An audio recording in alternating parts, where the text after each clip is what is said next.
4.097 muertes por suicidio en nuestro país. Esto supone 11 muertes diarias, una muerte cada 2 horas y cuarto y un intento de suicidio cada 7 minutos y medio. En lo que dure esta entrevista, cada 7 minutos y medio una persona en nuestro país va a intentar suicidarse. Hay 42 millones de búsquedas en Google sobre cómo suicidarse al año. Nos da mucho miedo hablar con los chavales del suicidio, que ya están hablando del suicidio, pero no tenemos ningún tapujo en que vean cosas como Élite, que es una serie donde aparece prostitución, drogas, sexo, asesinatos. Eso no nos da ningún miedo, pero el suicidio sí. Hasta un 50% de la población general va a experimentar tendencias suicidas entre moderadas y severas a lo largo de su vida. Un 33% de las personas que se suicidaron habían consumido alcohol las 6 horas antes para atreverse a hacerlo. Los que más se suicidan son los mayores de 79. En menores de 30 años, de cada 200 intentos, uno lo consigue. Pero en mayores de 79 años, de cada 2 intentos, uno lo consigue. Esto le puede pasar a cualquiera. Los servicios secretos. Bienvenidos a la estamos? segunda temporada de Trippers Podcast. ¿Cómo estamos? Estamos de vuelta. De pie palmas no sé cuánto dinero. He tenido algo grande, no sé qué. De Afganistán y pasar a Birmania. Te lo juro que de los mejores podcasts que me lo he pasado. Probablemente el mejor podcast en el que he estado. Ha sido un poco un placer. Espero que Me haya he pasado de estado a puta gusto. madre. Stay tuned. Pues bienvenidos un día más a Trippers Podcast. ¿Cómo estás, compi? Muy bien, ¿y tú? Todo muy bien. Todo genial. Hoy nos ponemos un poquito más serio de lo normal. Hoy creo que traemos un tema muy interesante que la gente le va a llamar mucho la atención. Vamos a aportar mucho valor con esto. Desde hace tiempo ya que queríamos traer un tema así. Sí, No hemos visto nada en España de este tema, específicamente en podcast. Hoy traemos con nosotros a Pedro Martín Barrajón.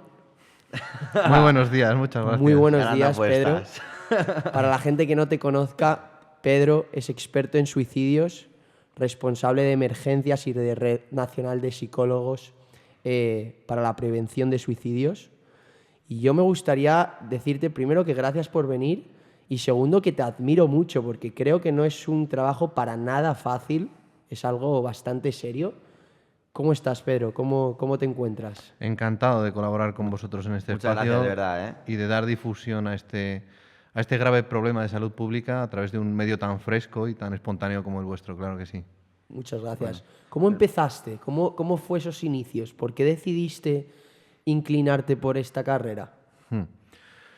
¿Por la carrera de psicología o por la especialidad de...? Por la especialidad, o sea, supongo que empezaste por psicología, ¿no? Sí. Eres psicólogo. Y luego, ¿en qué momento decides irte por esta rama de la psicología o de tu carrera profesional?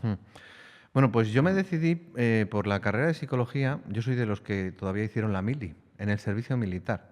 Yo no tenía muy claro qué hacer con mi vida, además era un estudiante pésimo. Y durante el servicio militar, 2 compañeros míos fallecieron por suicidio. Y uno no. Uno no lo pensó, estuvo en una situación de riesgo grave, de riesgo inminente.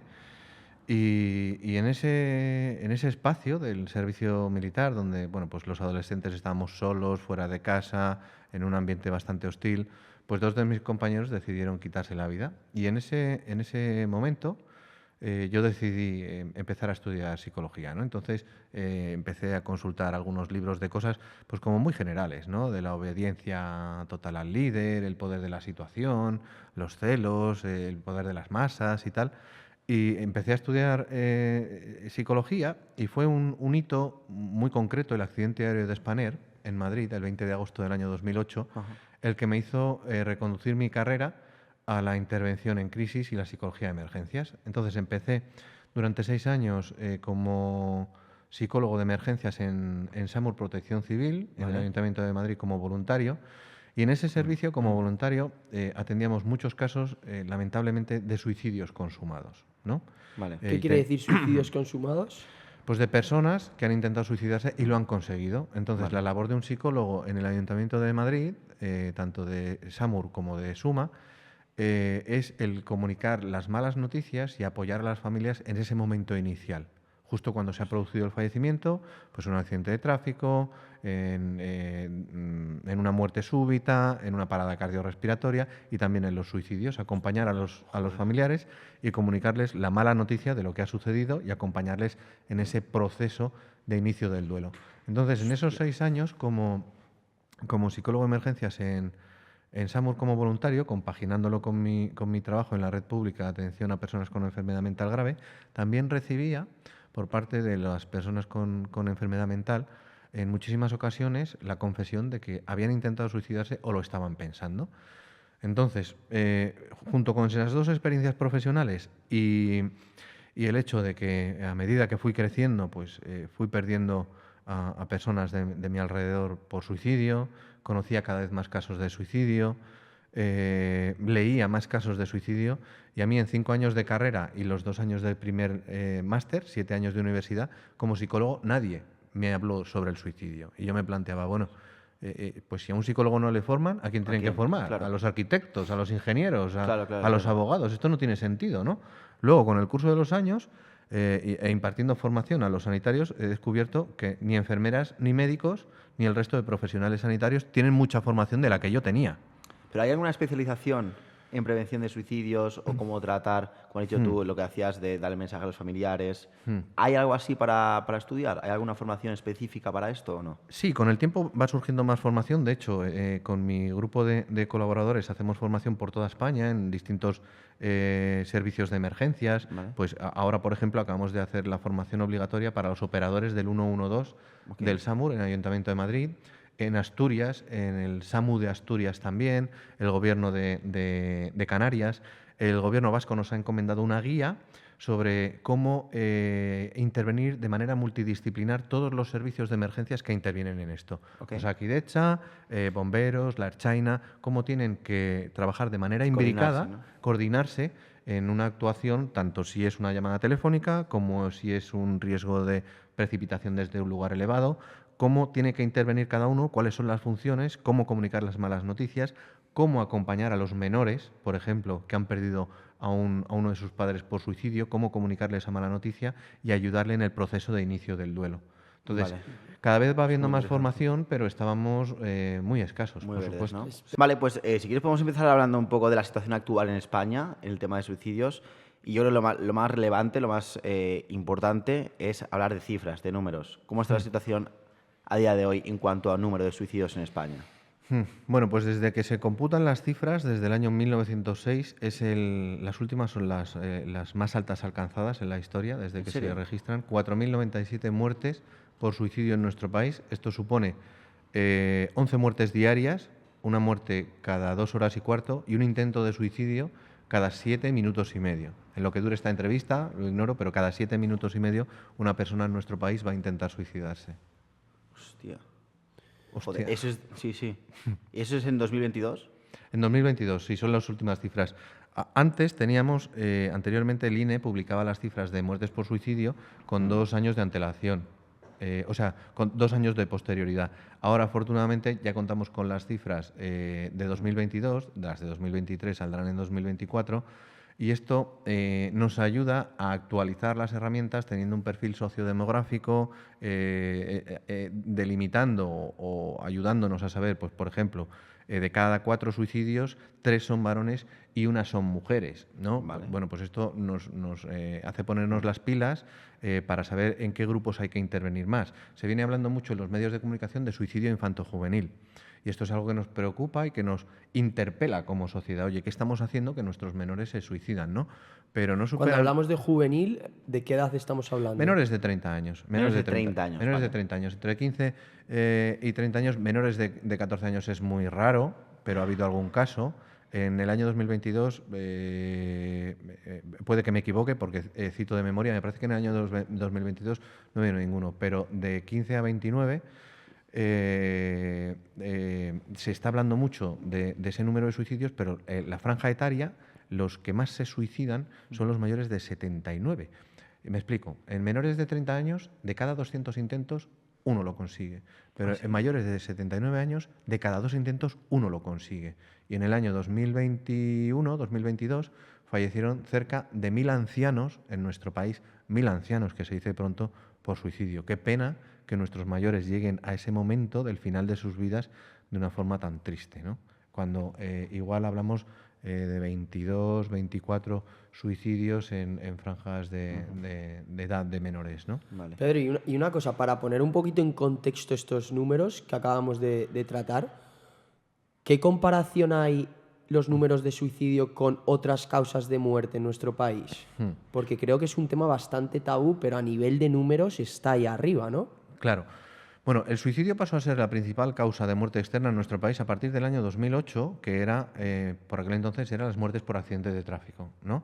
Fijaos, desde el año 2000 hasta el año 2020 disminuyeron las muertes de accidentes de tráfico de 6.000 muertes al año, 6.000 muertes al año, a unas 1.400. Ahora estamos en 1.790 en el año 2022. 1.790 versus 4.790 por suicidio. Es que son 3 veces más. Claro, casi 3 veces más. Comparándolo con otras muertes que son graves problemas de salud pública y sobre los que estamos muy concienciados, ¿no? Como los accidentes de tráfico. Fijaos cuántas cosas se han hecho respecto a los accidentes de tráfico. Joder. Y esto no ha pasado por contratar más médicos, más enfermeras ni más psicólogos. ¿En qué ha consistido? En sensibilizar y poner en marcha distintas medidas. Coges el coche de vacaciones, el cartel luminoso. El año pasado no sé cuántas muertes por accidente de tráfico en Semana Santa. El cinturón obligatorio, las multas, el carné por puntos, el ABS, las medidas de seguridad. Anuncios en radio, prensa y televisión de cierto contenido y de cierto impacto emocional. Sí, O sea, joder. cuidado que se han hecho cosas y eso no ha pasado por contratar más médicos, enfermeras o psicólogos, ¿no? Muertes por homicidios. Son 14 veces más muertes por suicidios que por homicidios en nuestro país. Homicidios hablando, incluyendo, por ejemplo, la violencia machista también. Por violencia machista, por violencia de género, son 84 veces más muertes por suicidio que por violencia de género. Si comparamos las partidas presupuestarias a una y a otra causa, ¿Cómo son? pues no sé las cifras actuales de cuánto se invierte, pero hace poco el Ministerio de Igualdad solicitaba 1.000 millones de euros anuales. La partida presupuestaria para la prevención del suicidio, el Plan Nacional, son 100 millones de euros. Madre Para salud El mental. presupuesto que se destinó al Ministerio de Igualdad era de 20.000 millones en 5 años. Ese era el 20.000 millones en 5 años. Para salud mental de todo el país son 100 euros, pero salud mental incluye demencias, incluye... Vale. O sea, no es solamente suicidio, claro, no sino solo es toda la suicidio. salud mental. Esto es toda la salud mental de toda España, 100 millones de euros. Esto da para dípticos. Da para dípticos, pero es que por esa causa, que no se trata de quitar o de subestimar o de menospreciar la importancia, por supuesto, de invertir en violencia doméstica. Totalmente. Sí, una cosa no quita otra. Pero son 62 muertes o 50 muertes entre 40 y 60 anuales y estas son 4.097. Es que obedeciendo a criterios científicos, ¿vale? Esto es una cuestión de morbimortalidad. Y voy a poner un ejemplo muy fácil de entender. Durante la COVID, en España moría más gente por COVID o por peste bubónica. No había peste bubónica en España, ¿no? Claro que no. Se invertía dinero en investigación, en vacunas, en medidas de autoprotección. Vamos a ver, porque mataba más el COVID. Mató a muchísima gente el COVID. Había que investigar para ponerle solución. En una causa que además el suicidio incluye 1.055 mujeres, 1.055 mujeres fallecieron por suicidio y no hay una partida presupuestaria específica para la prevención del suicidio y el Plan Nacional ni está ni se le espera, el Plan Nacional de Prevención del Suicidio. Surgió en el año 2017 una iniciativa en Navarra por parte de Íñigo Allí de un Plan Nacional de Prevención del Suicidio en 2017 que todavía no ha entrado en vigor. Estamos en 2023. Hostia. 6 años a 4.000 muertes. Han muerto 24.000 personas por suicidio en nuestro país desde que se elaboró ese Plan Nacional de Prevención del Suicidio que ¿Y quién, todavía no quién ha no lo visto la luz. aprueba? Bueno, pues cuando se lleva al Congreso... O sea, ¿cuál es la razón que se da desde el Congreso para decir, no, esto no es una prioridad? Teniendo estas cifras, es que no tiene ningún sentido. Pues depende de quién lo presente, porque es oposicionismo puro y duro. Si A dice prevención Lo de del suicidio, siempre, ¿no? B dice que no. Si B dice prevención Ya. del suicidio, A dice que no. Ya. O sea, Da igual quién esté, es básicamente. esto es. no quién Y de poner hecho, pasta. yo quiero poner énfasis en eso. No se trata de echarle los muertos a la cara a ningún partido político. No se trata de eso, porque esa no es una estrategia correcta para avanzar. Se trata de efectivamente que esto se convierta en un problema de salud pública, que se tome conciencia, y esto no depende de ningún partido, que se nos está muriendo la gente porque se suicida, que son muertes evitables. No es predecible, pero sí es prevenible. Haciendo una comparación, leí hace poco y me pareció muy oportuna, con los accidentes de tráfico. Yo no sé si se va a estrellar en la curva que hay llegando aquí un Opel Astra blanco del año no sé cuántos, o un BMW negro del año 2023.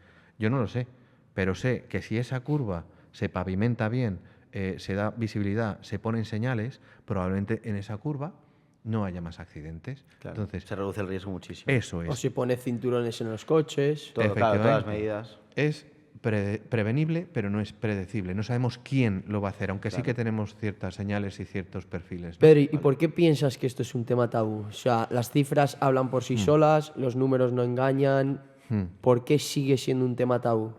Bueno, esto hunde sus raíces en el popular efecto llamada, el efecto Werther, pero ahora mismo el debate internacional no es si hay que hablar o no hay que hablar. Hay que hablar, por supuesto, pero sabiendo cómo hacerlo. Y hay guías de estilo por parte de la Organización Mundial de la Salud. La Comunidad de Madrid hizo una muy útil. Hay distintas asociaciones de prevención que han publicado manuales sobre cómo publicar acerca del suicidio. Incluso hay una iniciativa que lidera Yaiza Perera, del diario El Mundo, 11 Vidas se llama, donde cada día 11 de cada mes publica un artículo muy sensible, con mucho tacto, de muy buen gusto, sobre cómo prevenir. Es decir, informa previniendo, haciendo esa labor preventiva que se llama lo contrario, el efecto papageno, como los medios de comunicación y medios como este, un podcast que llega a muchísima gente, puede ayudar a prevenir que suceda ningún caso más. Entonces, ahora mismo hemos pasado de ese silencio que comentabais al ruido, y esta es una gran preocupación que tenemos los profesionales. Y me explico. Existía un pacto de Estado por el cual se limitaba o se restringía o se coartaba la libertad de los medios de comunicación para hablar del suicidio, por ese temor al efecto llamada. Y esto hay que tenerlo presente. No se trata de informar o no, sino de cómo informar. Y ahora estamos muy preocupados quienes trabajamos en el ámbito de la prevención del suicidio porque hemos pasado al ruido. ¿Qué quiere decir esto? Que se publica y se publica mal. Se publica especificando el método. Esto es algo que no hay que hacer jamás. ¿Cómo ¿no? especificando el método? O sea, ¿Qué diciendo quiere cómo decir? se intenta suicidar o Eso que es. puede generar ideas a gente que está en riesgo de suicidio, ¿no? Claro. O algo así. Si personas vulnerables escuchan o leen un método para conseguir lo que tienen en mente, probablemente puedan recurrir a ese mismo método. Yo no sé cómo hacer determinadas ataduras para conseguir terminar con mi vida. Pero si estoy en situación de riesgo y leo cómo se hace eso, o tendría que buscarlo incluso por internet, y lo encontraría por internet, qué número de qué medicación me tengo que tomar, cómo autoinfligirme distintas lesiones para conseguirlo. Y antes metías en Google, hay 42 millones de búsquedas en Google sobre cómo suicidarse al año. Si antes metías en Google cómo suicidarte, lo primero que aparecía era... No, la palabra suicidio. Aparecía cómo hacerlo de manera rápida, eficaz, indolora e incluso estética. Ahora, afortunadamente, hemos avanzado y lo que aparecen son banners del teléfono de la esperanza, de recursos de ayuda, distinta información para intentar disuadirte o que puedas encontrar una vía alternativa. No que te espoleen y que te induzcan a hacerlo. Total. Entonces, no se trata de si informar o no, se trata de saber cómo informar. Pues que no salga en portada, que no se atribuya a causas reduccionistas, se suicidó por amor, o porque le despidieron, o por una ruptura sentimental, o porque le han desahuciado. El suicidio siempre es un fenómeno multicausal. Lo que pasa es que confundimos la gota que colmó el vaso, es decir, lo último que le ha pasado a la persona. El desencadenante, ¿no? Con toda la carga que lleva detrás, ¿no? Esto es. Hay muchos factores que explican el suicidio y no se puede atribuir a una sola causa, ¿no? Le hacían bullying. Bueno, pues esto es un factor muy importante de riesgo, un factor precipitante en ese colectivo de menores que sin duda hay que tener en cuenta. Pero hay otros muchos que rodean a esas circunstancias. Vale, o sea, muy ¿no? importante que se hable de esto, pero que se hable bien y... Vale, muy importante que no se hable nunca del método que se utiliza, Claro. porque eso sí que puede llegar a incluso promover la acción en personas que están en riesgo. Esto es. Vale, No sé si perfecto. habéis visto recientemente dos pelis que han sacado muy buenas. La de El peor vecino del mundo, de Tom Hanks, y la de Son. Esto es una iniciativa maravillosa. Una lo hace bien y la otra no tan bien. Que justo al terminar la película ponen mensajes de ayuda y teléfonos de ayuda por si alguien que ha visto la película se encuentra en una situación de riesgo. Y esto aparece antes que los títulos de crédito, es decir, antes que el nombre de los actores, de tal, ¿no? Y esto es un mensaje súper potente que puede ayudar a alguien que haya visto esa película y se encuentre en peligro para pedir ayuda. Esto todavía no se ha incorporado al cine español. Vale, Hostia. ojalá sea pronto. Pues yo creo que podemos empezar a hablar un poquito de las causas, ¿no? Porque, bueno, acabas de comentar que es un tema multicausal, que nunca es por una sola cosa, pero supongo que estas causas que determinan al final este intento o este riesgo de suicidio suelen ser bastante comunes, ¿no? Es un perfil bastante común. ¿Podemos ir una a una por cada una de estas causas para analizarlas un poco y cómo se pueden tratar o cómo se puede concienciar a la gente para que, si se encuentra en una posición así, que sepa un poco el camino a seguir para salir de esa situación? Pues mira, nosotros hablamos de factores de riesgo y de factores precipitantes. Y además en los factores de precipitantes discriminamos por grupos de edad, en menores, en adultos y en personas ancianas, ¿no? Vale. Entonces, factores universales de riesgo, hay 6 que durante mucho tiempo se han contemplado en ese orden de importancia. Lo que mejor explica, el factor que mejor predice el suicidio son los intentos previos. Y esto es muy fácil de entender. Todo lo que se practica se perfecciona. Y el suicidio también, ¿no? La persona se pierde el temor a la muerte, se habitúa al dolor físico, aumenta el dolor físico. Por eso las autolesiones, que no siempre, ojo, son la antesala del suicidio. Hay personas que se autolesionan sin un propósito de terminar con su vida, pero sí que son algo en lo que hay que investigar. Entonces, los intentos previos es lo que mejor predice. En segundo lugar, se hablaba del trastorno mental. La cruzada actual, el propósito actual, la corriente actual para la prevención del suicidio es desmitificar esa atribución reduccionista entre suicidio y enfermedad mental. Y me explico. Vale.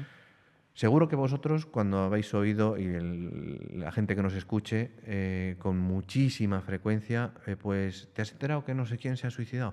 Pues estaría mal de la cabeza. Esto es lo primero que surge, ¿no? Estaría mal de la cabeza. Las investigaciones más recientes y la corriente actual pone negro sobre blanco que hemos estado equivocados durante mucho tiempo. Y me explico.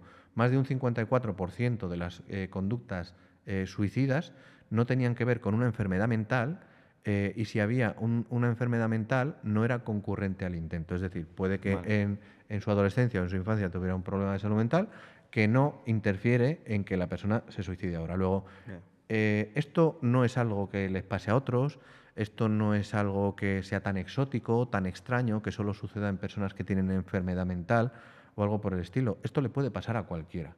Y hay algunas publicaciones que hablan de hasta un 50% de la población general, no clínica, de la población general, de la mitad de la gente que conocemos, va a experimentar tendencias suicidas entre moderadas y severas a lo largo de su vida. Luego, Cuando esto no hablamos solo de le pasa a tendencias moderadas o severas de intentos suicidas, ¿a qué nos referimos? Pues que esté, pues al menos durante 2 semanas, 3 semanas, con pensamientos recurrentes, un plan específico incluso, pensamientos involuntarios que le atormentan sobre la idea de suicidarse. Por ejemplo, de ese 50%, un 10 o un 12 van a tener pensamientos, pero no van a llegar a idear un plan, ¿no? A eso me refiero. Con tendencias suicidas moderadas a severas. Otra cosa son los intentos. Entonces, por ese orden que hablamos de los factores de riesgo. Intentos previos, trastorno mental. En tercer lugar, ser varón, porque de cada 4 suicidios, 3 consumados son varones, como hemos dicho antes. Vale. En cuarto lugar, la desesperanza, presente en un 91% de los suicidios. ¿Por qué? ¿Qué es esto de desesperanza? Pues es muy fácil hacer esa comparación, como decíamos antes, con las personas mayores. Gente en el periodo de cuesta abajo de sus vidas, donde se dan cuenta de que lo que les espera es aún peor, ¿no? Dolores físicos, quedarse viudos, que vaya desapareciendo gente de su órbita, ya no trabajan, se sienten una carga para los demás. Entonces, la desesperanza es sentir que tu vida va mal, pero que lo que te espera es aún peor, ¿no? Pues gente que le diagnostican una enfermedad crónica o terminal, gente con fibromialgia, gente con un cáncer, gente que le diagnostican una enfermedad mental grave y crónica, una esquizofrenia, y de repente pasa a ser un ciudadano de segunda y lo que creía que iba a ser su vida no va a ser. Tener pareja, ser un trabajador, un profesional independiente, viajar, y va a estar sujeto a un tratamiento, ¿no? Pues eso invita también a la desesperanza, ¿no? Presente en un 91%. Intentos previos, trastorno mental, ser varón, desesperanza, ausencia de apoyo social. La soledad mata. La soledad mata. Y el principal factor de protección es tener una red de apoyo, una órbita social que te acompañe y que te arrope, con quien puedas desahogarte. Y fijaos, en sexto lugar, la ideación suicida. ¿Por qué en sexto lugar? Porque son muchas las personas que lo piensan, pero no lo llevan a cabo. El pensarlo, La ideación. el pensar. en tu propio suicidio. Es mucha la gente que lo piensa, pero afortunadamente no todo el mundo que lo piensa lo lleva a cabo. ¿Vale? Entonces, yo diría que esos 6 serían los factores de riesgo, así como generales. Vale. Luego vendría pues el despido, los problemas socioeconómicos, claro, vale. el colectivo LGTBI, que tiene mayor... Todas esas cuestiones que tienen que ver social, con la exclusión social, con el rechazo por parte de los demás, aumentan el peligro. Vale. Pero luego has comentado que están factores de riesgo y factores precipitantes. ¿Cuáles serían esos factores pues precipitantes? En menores hay algunos bastante frecuentes, por ejemplo, y tiene que ver también con esto de la exclusión, ¿no? ¿Están conectados entre ellos o no? Sí, claro. En menores, por ejemplo, el descubrimiento y no aceptación de la propia homosexualidad, ¿no? El descubrir tu propia identidad, no estar a gusto, generar rechazo en los demás, sentirte aislado, ¿no? Y todo el prejuicio que puede existir en tu entorno que no acepte, ¿no? Había una frase hecha que corrió durante mucho tiempo, afortunadamente yo quiero pensar que no, pero que decían algunos padres, antes muerto que maricón, ¿no? Tela.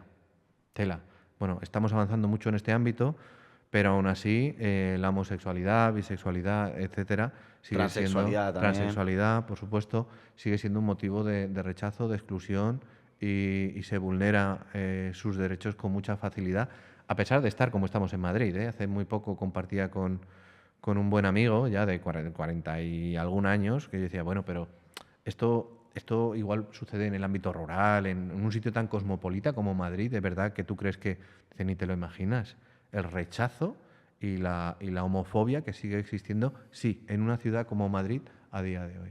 Joder. Oye, una pregunta que me surge, ¿cuál es la relación entre estos factores, por ejemplo, y un factor como las drogas, el consumo de drogas? Porque sí que yo, la verdad, si alguien me dice que se ha suicidado, puedo llegar a pensar, joder, pues a lo mejor esta persona estaba metida en drogas, ha tenido problemas así de exclusión social, pero sí que las drogas es algo que se me viene a la mente. Sí, es un factor muy importante. De hecho, dentro de cuando se habla de trastorno mental, como decía antes, de los factores generales, se habla de trastornos de bajo estado de ánimo, como depresión, trastorno bipolar, distimia, más consumo de alcohol. Es como un lubricante, como algo que facilita muchísimo. De hecho, un 33% de las personas que se suicidaron habían consumido alcohol las 6 horas antes para atreverse a hacerlo. Pero un problema de alcoholismo crónico, por supuesto, aumenta la impulsividad, la persona no es tan dueña de sus actos como cuando estás bajo el influjo o la influencia de algún tóxico, ¿no? Entonces, las drogas es algo que está muy presente en el ámbito de la prevención del suicidio. Pero volviendo a los adolescentes, decía, el descubrir la homosexualidad, todo lo que tiene que ver con la intervención voluntaria de la mano del hombre que persigue hacerte daño de forma voluntaria. Y me explico. Las personas que sufren un daño a mano de otras son más vulnerables de desarrollar un trastorno de estrés postraumático que un accidente, una catástrofe natural, un terremoto, una pandemia o tal, porque se vulnera, se quiebra la confianza en el resto de la gente. O sea, personas con bullying, por ejemplo, que hayan sufrido bullying. Exacto, es el bullying. Alguien que de manera voluntaria te machaca, te humilla, te ofende. Y además, esto es un problema antiguo servido en un envase nuevo, y me explico. Las redes sociales, las nuevas tecnologías facilitan que el agresor, al no ver las consecuencias, al no ver el rostro de la víctima, se ensañe todavía más. Es muy difícil controlar la viralidad de esas ofensas. Es muy difícil, muy difícil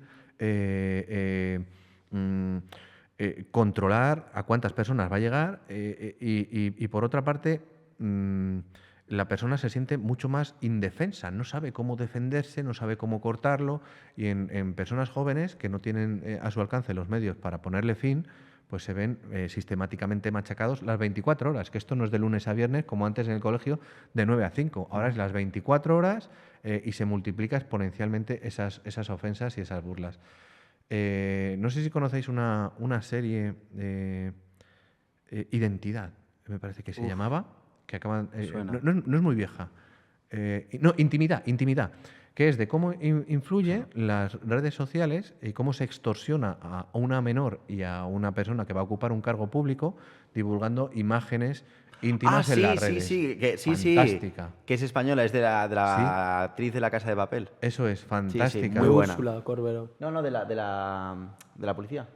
Ah, vale. Sí, es muy buena esa. Que va a acceder al puesto de alcaldesa. Sí, pero le se empiezan a difunden chantajear las diciendo que hay un imágenes. vídeo sexual, encima ya está casada y no sé qué. Sí. Es muy fantástica buena, esa muy buena. serie, muy bien documentada Muy y además buena. refleja muy bien esto que queremos decir del chantaje y de manipulación y la extorsión, ¿no? Hemos dicho dos de los menores.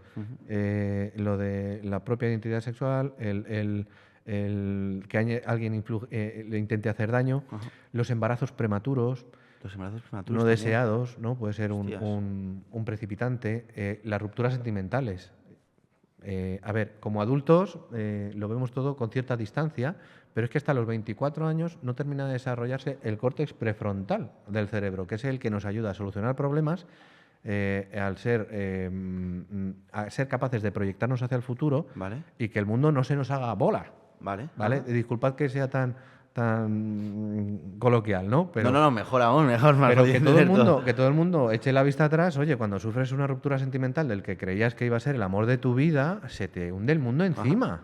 Sí, y no ves otra salida y crees que te vas a quedar solo y se vive de una forma tremenda, ¿no? Como los fracasos académicos. Por ejemplo, otro factor importante, cuando hay una separación traumática entre los cónyuges y hay una instrumentalización del hijo. Y me explico. Se soborna o se extorsiona a la otra parte de la pareja para conseguir una pensión, para conseguir el régimen de visitas, pues ahora no te voy a dejar ver al niño, pues ahora no sé cuántos. Vale. Los chavales estos lo viven de una forma atroz y Normal. puede ser otro precipitante, ¿no? Vale. El que exista un entorno o presión para cometer suicidio a través de las redes sociales, de foros y de sitios no tan accesibles, menos a través de redes sociales, que están fiscalizando cada vez más, aunque no lo suficiente, pero sí a través de chats, de grupos y de páginas y foros más difíciles de encontrar en Internet, donde se espolean, donde se animan unos a otros, donde comparten métodos, donde se reúnen personas que están sufriendo e incluso se animan entre sí a crecer en la letalidad de la autolesión, ¿no? Esto es peligrosísimo. Entonces, pertenecer a esos foros, conocemos todos cosas de las que se ha hablado relativamente, ¿no? La ballena azul, el momo, pero bueno, hay mucho más, hay ¿no? mucho O sea, ese es más. la punta del iceberg, ¿no? O sea, Eso hay es. muchísimo más. Hay mucho más detrás, muchísimo Joder. más.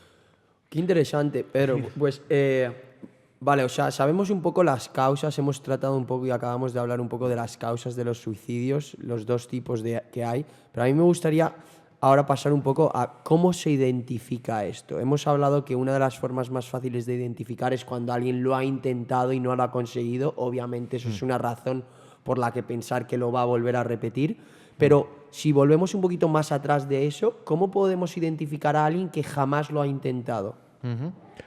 Vale, es una pregunta muy buena y no sabes el alcance que tiene esta pregunta. Ahora te vas a dar cuenta de por qué es tan buena. A ver, durante algún tiempo se ha publicado y en medios de comunicación aparece una ristra de factores de riesgo, ¿no? Intentos previos, que lo haya dicho, que no sé qué, tal. Y esto se ha hecho sin tener cuidado de las personas que han perdido a un familiar por suicidio y leen este tipo de noticias. Todo el mundo que pierde a un familiar o a un amigo por suicidio luego entra en una espiral, intenta hacer una retrospectiva, cómo no lo he sabido ver, por qué no vi esto, y se hace un repaso mental de las últimas horas, minutos, días, porque pesa sobre los familiares y allegados ese sentimiento de culpa, ¿no? De, fíjate, me dijo esto y no me di cuenta, me regaló esto y no lo supe ver, cuando me dijo que me quería tanto se estaba despidiendo, cuando, ¿no? Y luego esto aumenta el ver todos esos factores de riesgo, porque un familiar necesita encajar las piezas del puzzle, necesita encontrar una explicación, pero la explicación se la ha llevado la persona con su fallecimiento, ¿no? Entonces, factores que podemos detectar antes de un intento es que la persona lo diga abierta o no abiertamente, de forma explícita o implícita. No todo el mundo nos dice me voy a suicidar, voy a terminar con mi vida, de esta noche no pasa. No siempre es así, a veces pasa. Lo más fácil de detectar es, por supuesto, que la persona lo manifieste. Pero a veces dicen mensajes que no son tan fáciles de detectar, ¿no? Como no puedo más, soy un inútil, no quiero ser una carga para nadie, total, para lo que pinto aquí, estaríais mejor sin mí, ¿no? Y esto se puede asociar a personas mayores, ¿no? Por ese sentimiento Sí, de ser una eso carga. iba a decir justo, sí. Se identifica, ¿verdad? Mm.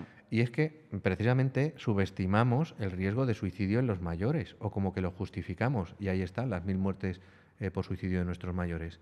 Son mucho más letales y le dan menos publicidad al método. Y cuando lo hacen, como hay menos impulsividad y lo planifican durante más tiempo, lo consiguen. Por eso de cada 2 intentos, 1 es letal en los mayores, en los menores no. Entonces, volviendo a tu pregunta, que la gente se abandone, hay cosas muy visibles, ¿no? Que la gente abandone su aseo personal, su higiene, que deje de prestar atención a las cosas que antes sí que le interesaban. Alguien que es forofo de un equipo De y repente pasa y tal. Se Como que pierde el aísla. interés, ¿no? Por Eso es, todo. Eso es. Pero esas son como muy claras y muy evidentes, ¿no? Pérdida de interés, empezar a consumir sustancias o consumir más de las que consumía, Vale. problemas de sueño o de apetito, comer mucho más o comer mucho menos. Quererse menos en general, ¿no? Sí, Podría sí, ser una podía, buena. podía entrar en ese paraguas. Pero fijaos, hay algo que hemos descubierto a través del valioso testimonio de los supervivientes, que son el faro. Los supervivientes son los que nos informan de cómo fueron los últimos días de la vida de sus familiares, de qué pasó antes, de qué sucedió, de cuál fue la gota que colmó el vaso. Y a través del testimonio de los supervivientes hemos descubierto que en muchas ocasiones hay un cambio brusco de humor en positivo que nos confunde. Y me explico. En la mayoría de ocasiones ellos toman las precauciones para evitar ser encontrados, sorprendidos o que nada se lo impida. Entonces, Vale. ¿qué hacen? Aprovechando que mis padres están trabajando, aprovechando que mi marido está de viaje en un congreso, aprovechando que los niños están en el colegio, para que nadie les interrumpa o se lo impida. Entonces, esto es súper importante que los supervivientes lo tengan en cuenta, porque cuando leen todas estas cosas de los factores de riesgo, pues aumenta su sensación de culpa de no haberlo podido evitar, ¿vale? Entonces, ese cambio refieres a los positivo, familiares, ¿no? Sí, Vale. ese cambio positivo de humor, en un sentido favorable, nos dicen, pero si llevaba unos días estupendamente, pero si hacía tiempo que no le veíamos tan bien, si estaba incluso más contento, si pensábamos que la medicación estaba haciendo efecto. Incluso algún sobreviviente nos ha dicho, no os podéis imaginar la paz y la calma que se experimentan cuando ya lo tienes decidido. Alguien que está sufriendo y de repente ya sabe el día que caduca su sufrimiento, ya tiene el pasaporte a dejar de sufrir, Ya suelta. experimenta una calma, un alivio incluso, que es fácil de detectar.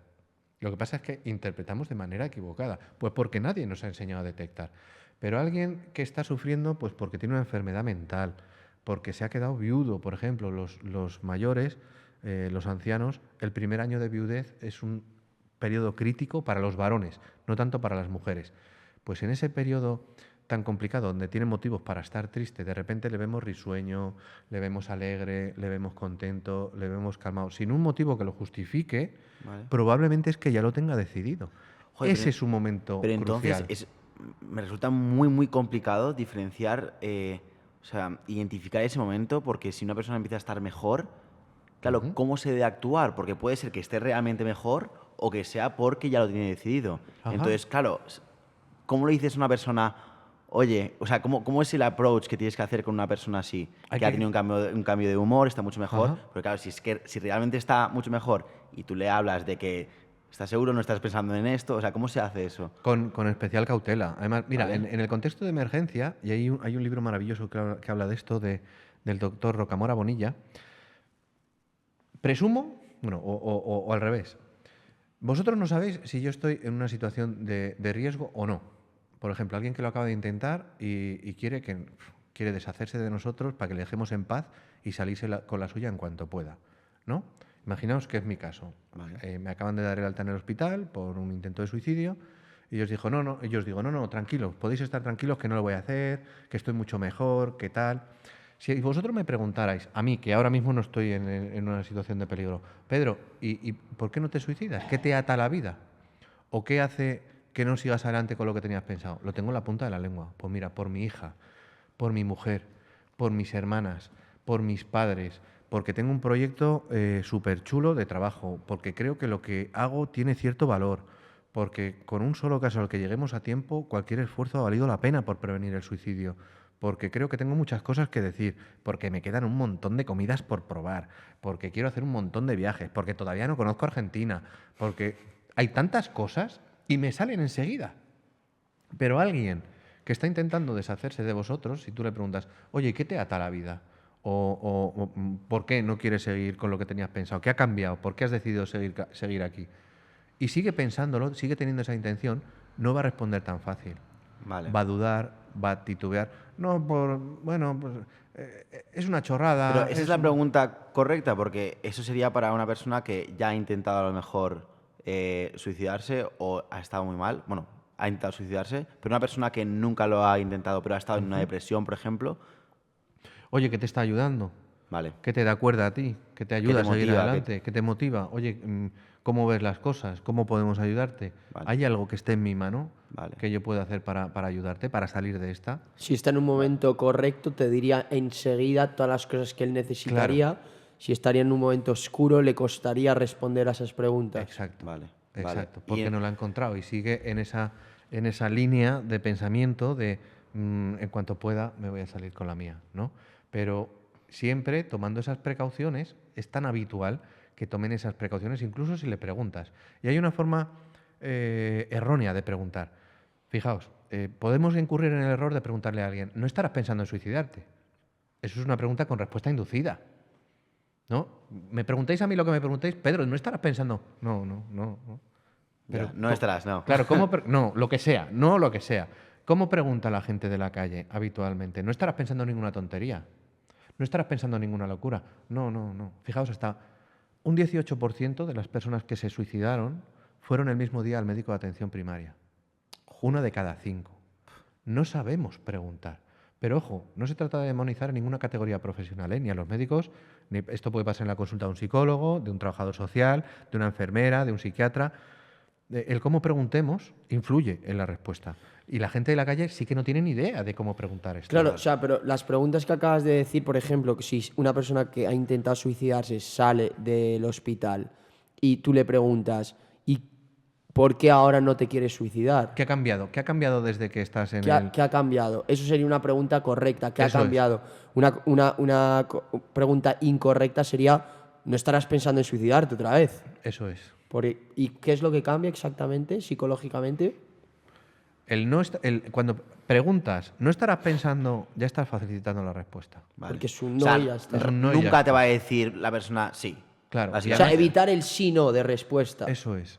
¿Qué ha cambiado desde qué tal? Oye, ¿te sientes seguro? Preguntas Vale. abiertas. Ir a buscar más Eso los es. motivos más que el sí o el no. Eso es, porque con un sí o un no, pues poco podemos hacer. Es No, muy y que fácil. rara vez, como te has dicho, este tipo de perfiles que están en riesgo de suicidio nunca lo expresan así. O sea, siempre van a buscar pues un poco aislarse para tener la facilidad para hacerlo, que nadie lo impida, como has comentado. No dar ¿verdad? explicaciones, no verse sometido a ese cuestionamiento, porque tiene la sensación de incomprensión y de aislamiento. Lo que responde la gente de la calle es, no estarás pensando en ninguna tontería, no estarás pensando en ninguna locura.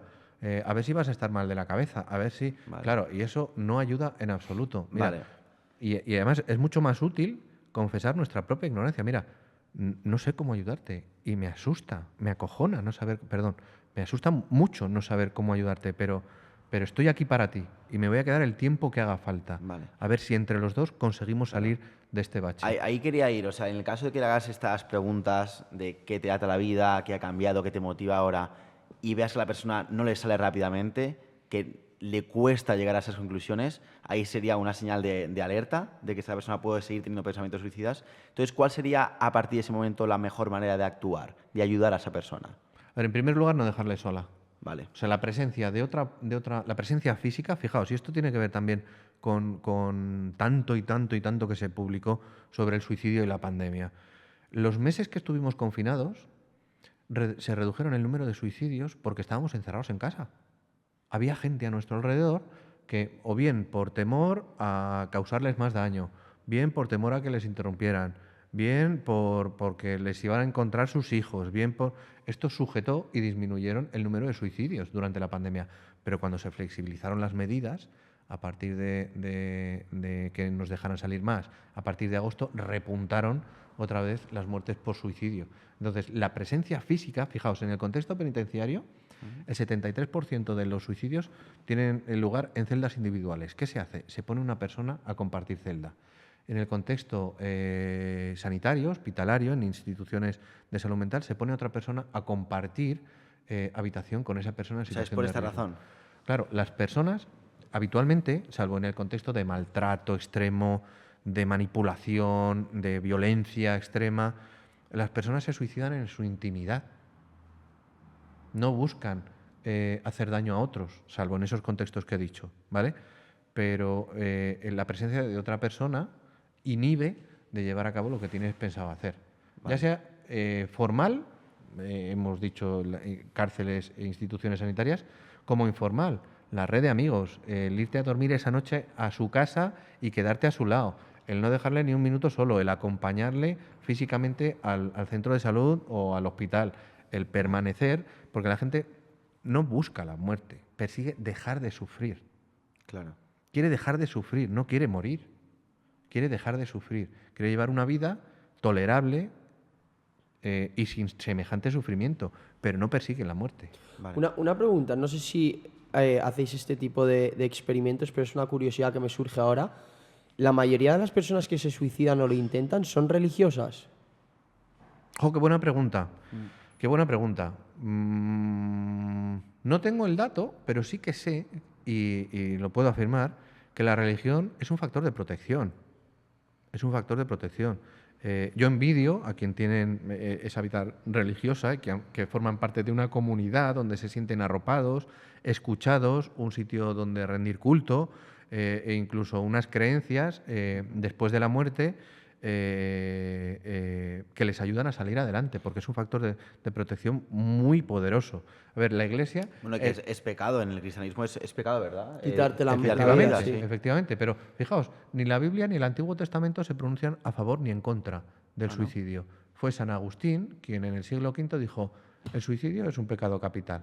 Y entonces, desde entonces, persigue, castiga el suicidio, pero fijaos, hasta 1983, vosotros sois muy jovencitos, pero quienes peinamos canas, esto es casi antes de ayer, el que peine algo, esto es casi antes de ayer, la Iglesia prohibía que se enterrara a un suicida en el cementerio, se prohibía el funeral y se prohibían los cultos, se prohibían los rituales funerarios de alguien que se había suicidado. No así de genocidas, de asesinos y de más calaña, pero del suicida sí. Entonces la familia vivía esto con absoluta vergüenza, con ocultamiento, y no hablaban del motivo real, que por supuesto todo el tabú que existe en torno al suicidio algo tiene que ver con la influencia de la religión en nuestro país. Desde el año 500 y pico hasta 1983 la Iglesia prohíbe todo eso. En apenas 40 años que se ha flexibilizado todo eso respecto al suicidio por parte de la Iglesia, es muy difícil cambiar 1500 años en apenas 40. Entonces el tabú y todo el silencio y el estigma que rodea al suicidio por parte de la religión todavía sigue muy presente y está inherente en las raíces de nuestra cultura, claro. Claro, porque es que se podría ver de dos formas. El tema de la religión, de que el suicidio es pecado, que bueno, tú has comentado encima que fue implementado un poco más tarde. Al final eso lo que hace es proteger al individuo porque tiene esa creencia de que es pecado suicidarse, pero por otro lado, pensando en otras religiones y otros acontecimientos que ha pasado, de terrorismo incluso... Qué preguntón. Claro, que las personas al final, con esa religión, al final lo que consiguen es que si eres ateo, a lo mejor te podría dar incluso más miedo perder tu vida porque es lo único que crees. Ojo, fíjate, en países que no tienen ese cortapisas, por ejemplo, China, países orientales, en China, por ejemplo, está justificado el suicidio femenino en caso de sufrir una violación o una agresión sexual. Y fijaos, 1/3 de la población mundial que se suicida en el mundo, hasta 300.000 muertes por suicidio, se producen en este país, en China. Luego, la religión protege, pero la falta de religión no garantiza que se suiciden menos, porque justifica, ¿no? Y está asociado en estas culturas a cosas como el honor, ¿no? Habéis oído, los japoneses habéis oído el harakiri, habéis oído los kamikazes. Entonces, incluso a las chavalas con 15 años en la menarquia, cuando tenían su primera menstruación, se les enseñaba y se les regalaba un puñal para, en caso de sufrir una violación, seccionarse la carótida y atarse las piernas con un cinturón para no caer en una postura indecorosa. Luego está asociado al honor, ¿no? Y está justificado incluso. O sea, no tiene bastante una niña con que la violen.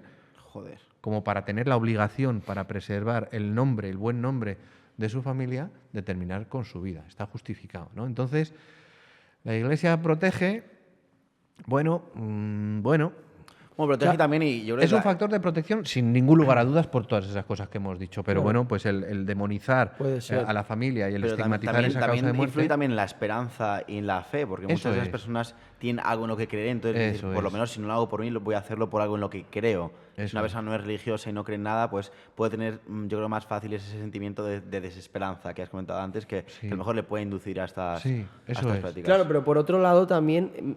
Pero más que, el- un momento, más que religiosidad, cabría hablar de espiritualidad. Y Vale. cada uno tenemos la nuestra. Ah, y esto correcto. es Total, lo que claro, protege, 100%, independientemente 100%. del credo. de lo que Eso que es. creas, que creas en algo, que Eso hay es. algo más allá. 100%, Pero claro, en 100%. ese aspecto Eso es eso también, que lo que yo comentaba, que puede ser así como tú lo comentas, pero puede ser también el hecho de que como crees que hay algo más allá, que hay una segunda vida, lo que tú has dicho, mucha gente no se quiere morir, se quiere quitar el sufrimiento. Entonces, si 100%. crees en algo más allá, dices, bueno, Y que va a ser me bueno, voy, que me va a voy ser- de aquí para ir al cielo, para ir a una vida mejor. Es que, Entonces pero- puede ser la religión un impulso al suicidio, porque dices, si estoy sufriendo aquí, me mato aquí en lo terrenal, pero tengo una vida mejor. Pero es un que yo pecado creo que por capital. eso, por lo ¿Eh? que es... Pero es un pecado capital. Claro, es que ese es el... Claro, yo claro, creo que pero por es- eso se puso que era pecado capital en el cristianismo, porque si no, claro, si prometen el cielo y que va a ser todo genial si eres bueno, dices, hostia, si a la venida que sufro,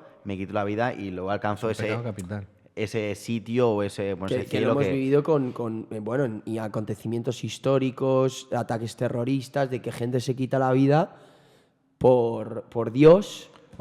Ojo, eso no es suicidio, ¿eh? Eso es fanatismo y Fanatismo. eso es otra, Bueno, eso es pero otra cosa. al final es suicidio, pero haciendo daño al prójimo, ¿no? Claro. Pero se quitan la vida ellos mismos. Pero eso es otra cosa, eso no es suicidio, eso es Eso es fanatismo, terrorismo. terrorismo y otra, Sí, otra cosa. Claro. pero que sí, un terrorismo, pero que incluye un acto de suicida porque se está quitando la propia vida. Volviendo un poquito al cómo actuar con este tipo de personas que están en riesgo de suicidio, hemos comentado que la primera medida es nunca dejarles solos, no darles la oportunidad de que se le pase por la cabeza hacerlo.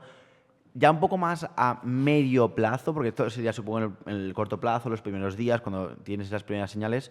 Luego, ¿cómo se debe actuar? ¿Debes contactar a un médico de salud mental? ¿Hay algunos recursos que hay ahora mismo para apoyo a estas personas? ¿Qué se debe hacer aparte de no dejarlas solas? Pues necesitan atención sanitaria y seguimiento, por supuesto, tanto si tiene un intento como si no. Vale. Precisa de la atención de un profesional. Esto es una cuestión de salud, pero ojo, no solo de salud, ¿vale? La órbita social, la red natural de apoyo, nuestros amigos, nuestros familiares pueden hacer muchísimo si supieran que saben que pueden hacerlo, ¿no? Acompañar a la persona sin juzgarla, aprovechar para generar nuevos intereses, el generar esperanza, el hacer cosas. Al final, hacer cosas protege mucho más que estar dándole vueltas y vueltas y vueltas y vueltas. Y a veces nos esperamos hasta tener las ganas de hacer cosas para hacerlas. Ajá. Y lo que descubrimos en la mayoría de ocasiones que es haciéndolas donde te das cuenta, Totalmente. ¿no? Porque si apareces a que Vale. lleguen las ganas que llamen las ganas a tu puerta, Vale. igual no aparecen. Pero Entonces, ¿qué recursos hay de ayuda ahora mismo en España, por ejemplo? a ver, dependiendo de las distintas comunidades autónomas, hay diferentes servicios. Vale. Ya sabéis que la sanidad y demás va por distintos derroteros y según cada comunidad, pero hay muchos recursos. Hay asociaciones de ayuda, hay teléfonos de atención gratuita, hay servicios de salud mental, hay asociaciones de supervivientes, hay muchos recursos. O sea, a que día ese de sería hoy, el ¿eh? siguiente paso, ¿no? Contactar con uno de estos recursos de ayuda para Ajá. que empiecen a tratar a esta persona. Claro, y que esté, que entre en el circuito de la red pública de atención. Vale. Claro, no dejar a la persona. Además, esta es una idea que quiero rescatar, ¿no? Que repetimos mucho en el ámbito de la prevención. Entre su confianza y su vida, nos quedamos siempre con su vida. Y me explico. Nadie, a título particular, debería sufrir, mucho menos si no se trata de un profesional, debería llevar el peso sobre sus hombros de la responsabilidad de que alguien se suicide o no. Y Vale. me explico. Si alguien que nos está escuchando tiene un familiar o un amigo que le ha dicho no me traiciones, no se lo he dicho a nadie más, confía en mí que no lo voy a hacer. Vale. De ninguna de las maneras. Su confianza ya la recuperaremos, pero su vida no. se puede, claro. Y no solo en el ámbito cotidiano y para la población general, incluso para los profesionales, ¿eh?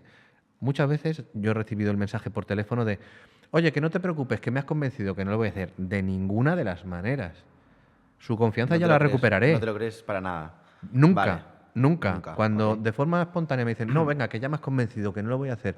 No, que ya, la verdad es que veo las cosas de otra manera. Así de buenas Eso puede a ser el vídeo que primera. has comentado antes, que de repente el cambio de humor que quiere Claro. ganarse tu confianza Claro. para que les dejes en paz y poder hacerlo. Y que nada se lo impida. Entonces, entre su confianza y su vida, nos quedamos con su vida. Y que nadie sienta el peso o la idea de que está traicionando la confianza de nadie. No, no, estás velando por su salud.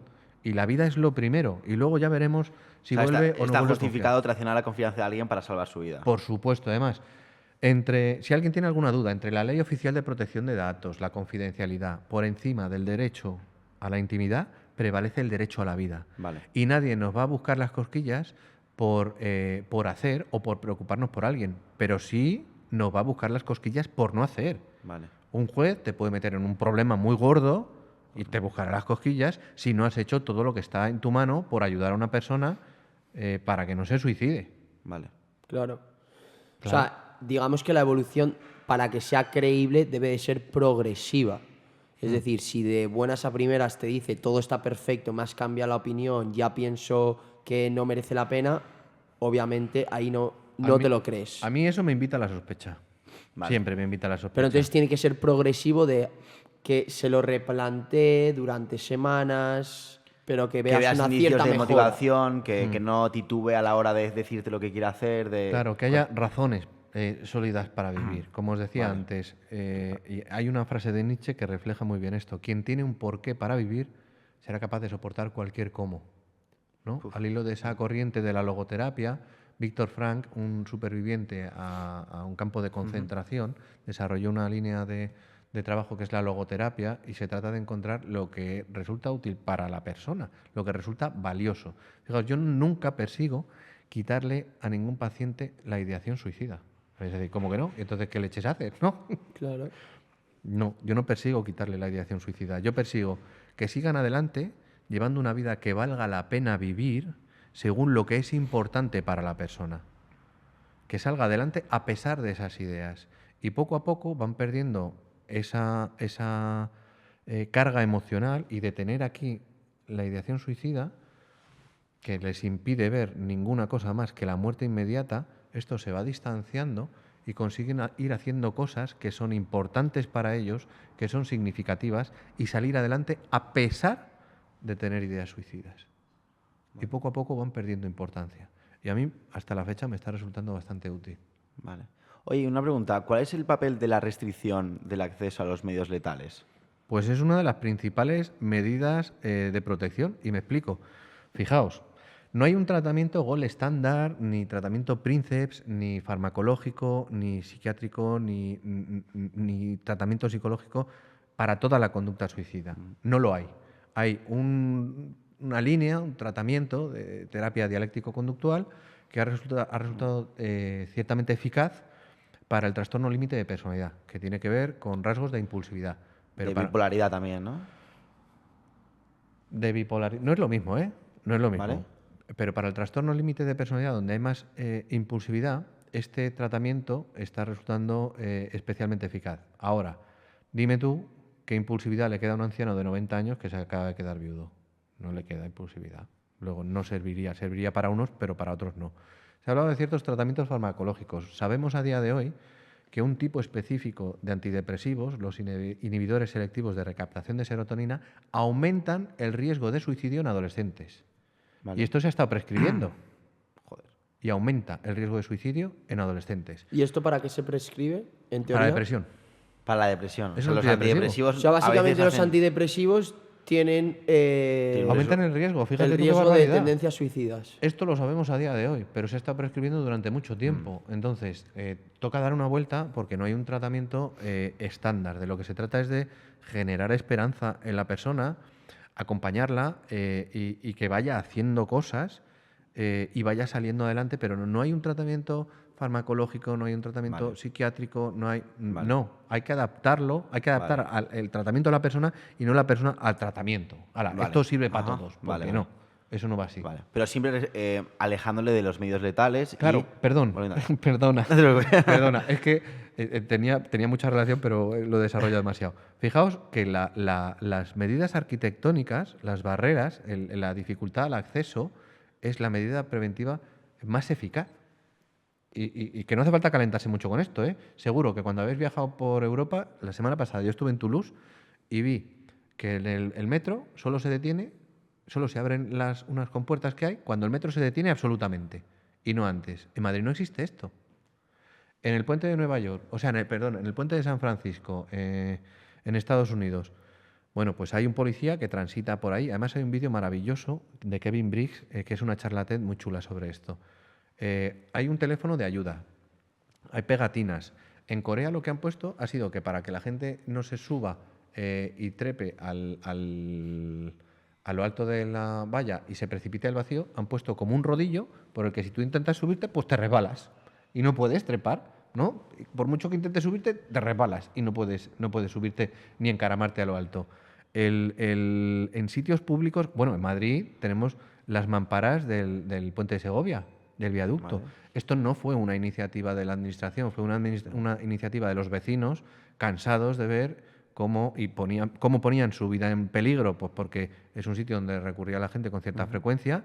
Esas mamparas han evitado muchos suicidios. Y no existe evidencia sobre que alguien que ha ido una tarde a cometer, o sea, atentar contra su vida a ese sitio en concreto y no lo haya conseguido, no existe evidencia de que se busque otra forma de hacerlo.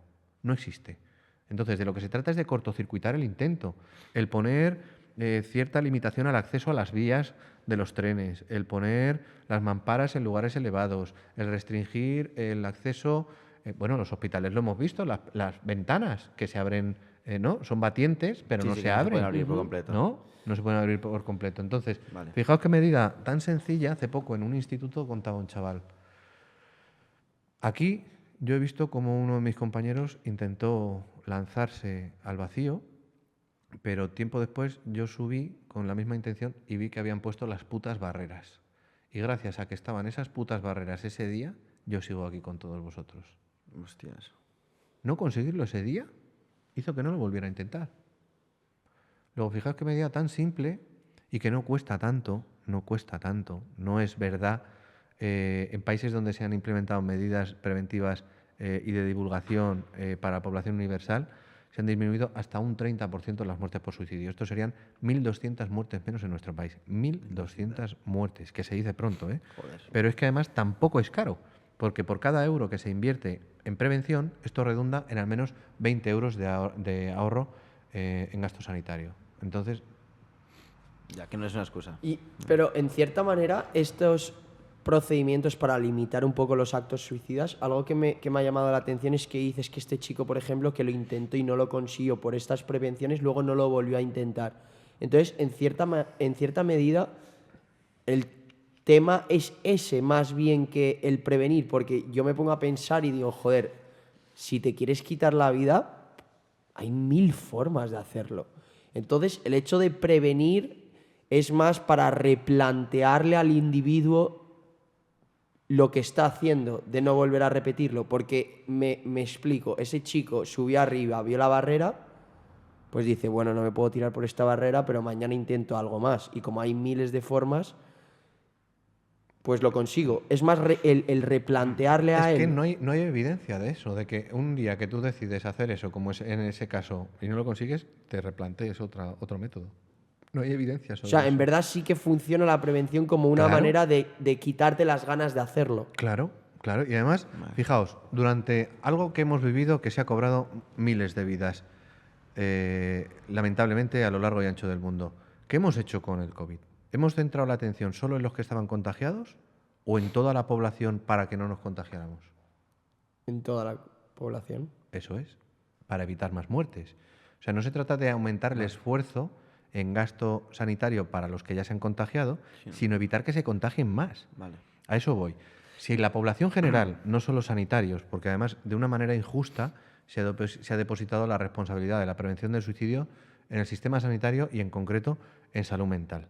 Y reivindicamos la falta de psicólogos, que sí, que efectivamente tenemos un ratio por debajo de la media europea. Tenemos 6 por cada 100.000 habitantes y en el resto de Europa son 18. Estamos muy mal en ese ámbito.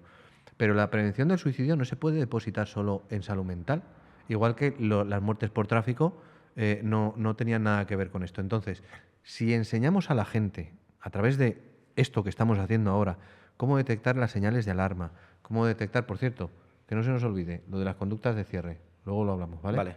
Para que la gente sea capaz de identificarlo. Si aleccionamos y enseñamos a la mayoría de la población a identificar esto, si saben que no les pasa solo a personas con enfermedad mental, como yo no conozco a nadie con enfermedad mental, no me tengo que preocupar de esto. Falso.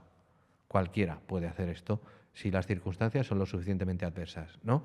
Entonces, si llevamos esta información a la población general, que no hace falta estar mal de la cabeza, que esto le sucede a miles de personas a diario que atraviesan por situaciones muy complicadas, que sea lo que sea que le esté pasando, esto no significa que el pensar en el suicidio lo suyo no tenga solución, o que no haya salida, o que no tenga remedio, o que está mal de la cabeza, o que no hay manera de salir de esto, o que para pensar en el suicidio hay que estar loco o no tener remedio. No, que esto le sucede a miles de personas a diario, que esto es algo muy frecuente y que según cuáles sean sus circunstancias, probablemente cualquiera que estuviéramos en su pellejo también tendríamos ideas suicidas. Claro. Pero el suicidio es una solución definitiva a lo que en ocasiones no es más que un problema temporal.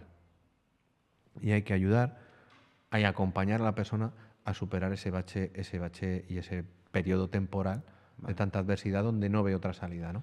Vale, o sea que la forma más efectiva de prevenir el suicidio sería, uno, evitar el acceso a los medios letales, y luego, más a nivel global, sería una fase o un ejercicio de concienciación, de divulgación de información para que la gente sepa identificarlo, para que sepa cómo actuar ante un caso así. Eso es. Y eso ahora mismo, ¿cómo se está haciendo en España, por ejemplo?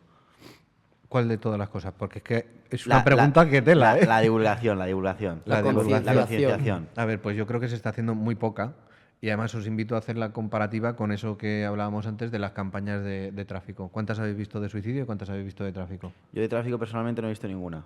No sé si es que también hemos vivido fuera y no de tráfico. No, de tráfico muchísimas. Digo de suicidio. Claro. Perdón, de suicidios perdón.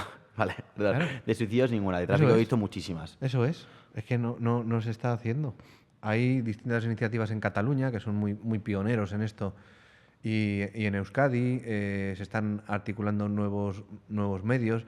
Ahora en Euskadi hicieron incluso fueron pioneros en el teléfono de la Esperanza de Guipúzcoa.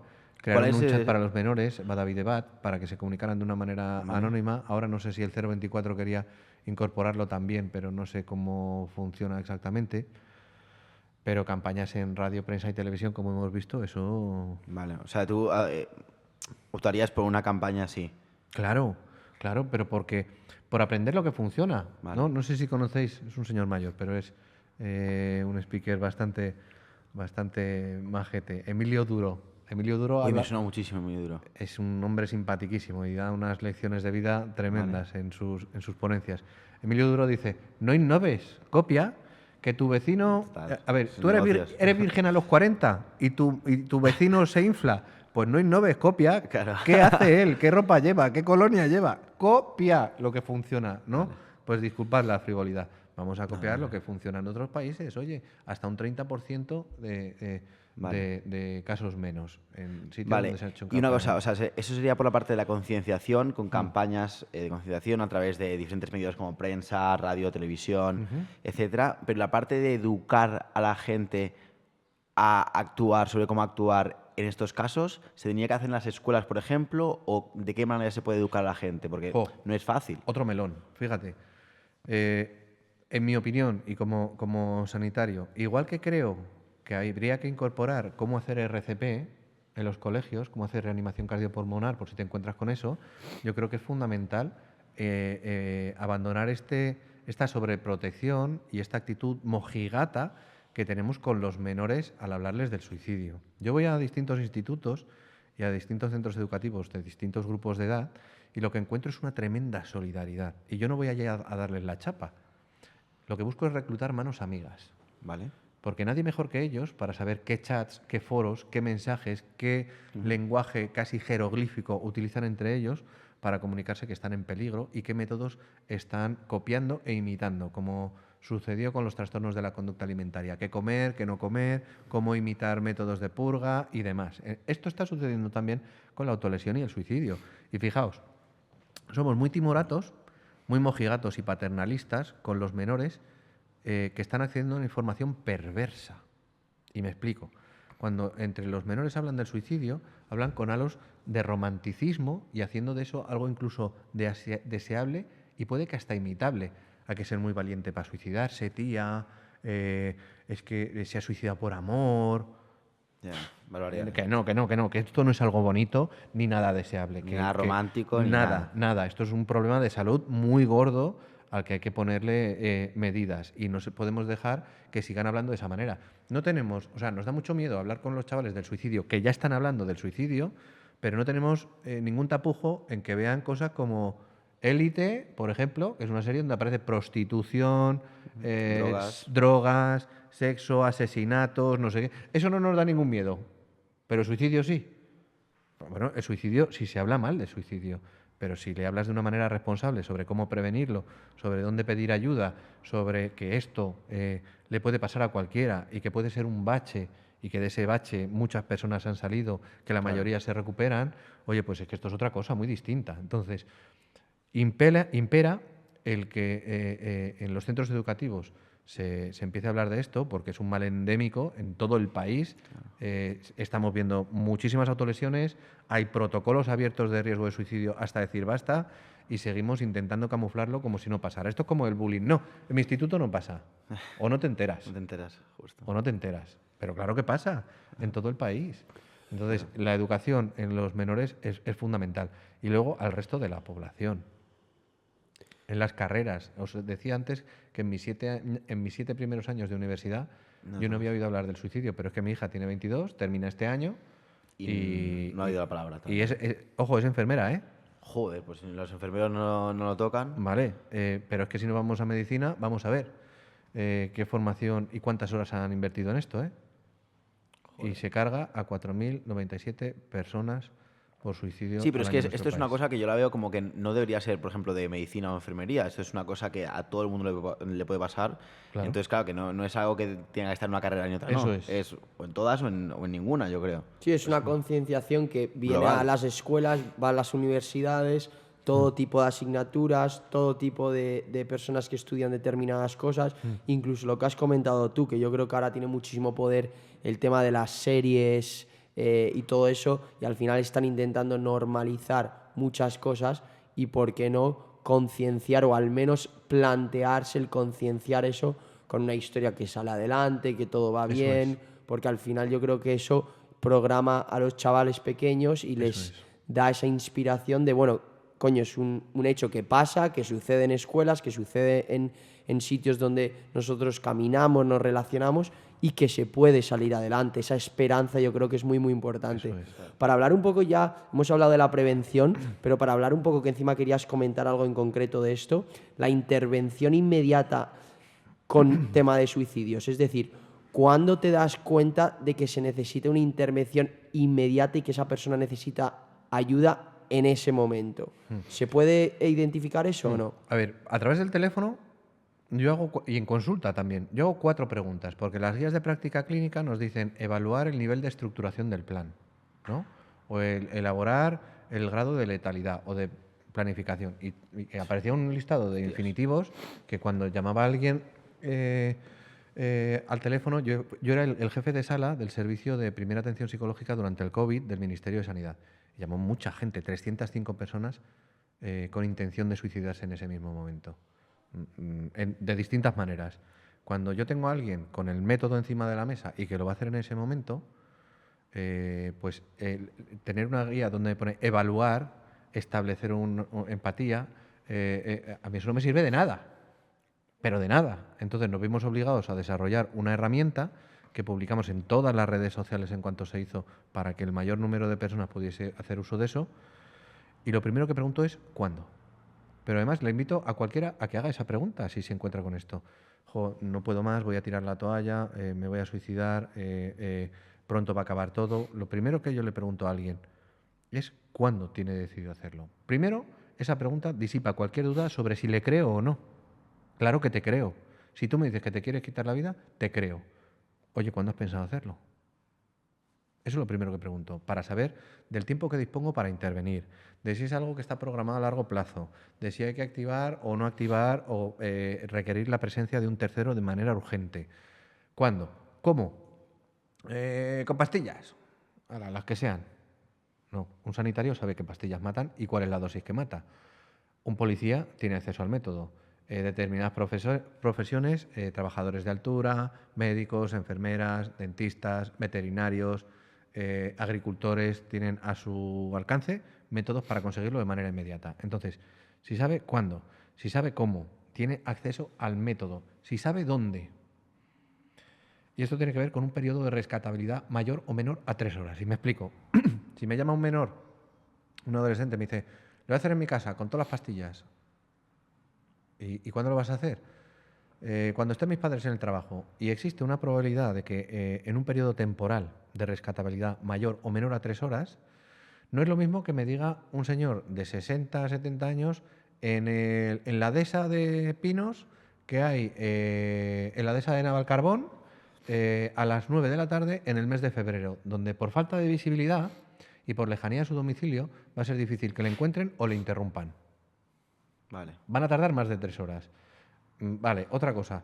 Si sabe por qué lo va a hacer, pues para reunirme con mi mujer porque me he quedado viudo, para terminar con el bullying, ya me está dando una información tremendamente valiosa. Y lo otro que pregunto es si ha tomado alguna precaución para evitar ser encontrado o interrumpido, o si ha hecho algo para despedirse. Las conductas de cierre, que era lo que decía antes, son cosas que hacen las personas que denotan cierta inminencia, cierta inmediatez en minutos, horas o días de que la persona lo va a hacer. Todos conocemos las más famosas, las notas suicidas. Papá, mamá, os quiero mucho, no lo soporto. No puedo más. No, hay 5 tipos de cartas cartas suicidas: de despedida, de acusación, de instrucciones, de petición de perdón y de justificación del propio suicidio. Y no todas son buenas, ¿eh? Solo en un 30% de los casos hay nota suicida.